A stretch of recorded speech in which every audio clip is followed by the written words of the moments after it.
ಇಂಥ ದೇವತೆಯ ಎಲ್ಲೂ ಕಾಣೆನು, ಸೌಭಾಗ್ಯ ನೀಡುವ ದೇವಿಯ ಕಂಡೆನು.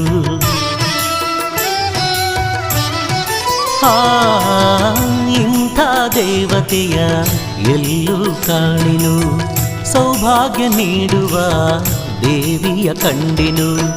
ಭಕ್ತಿ ಭಾವದಿ ದರ್ಶನ ಕಂಡೆನು, ಭಕ್ತಿ ಭಾವದಿ ದರ್ಶನ ಕಂಡೆನು. ಅಹಲ್ಯ ದೇವಿಯ ಕಣ್ಣಾರೆ ಕಂಡೆನು. ಶ್ರೀ ಕ್ಷೇತ್ರ ಉಕ್ಕಡವೇ ಕೈಲಾಸ, ಮಾರಮ್ಮ ದೇವಿಯ ಸ್ಥಿರವಾಸ. ಶ್ರೀ ಕ್ಷೇತ್ರ ಉಕ್ಕಡವೇ ಕೈಲಾಸ, ಮಾರಮ್ಮ ದೇವಿಯ ಸ್ಥಿರವಾಸ.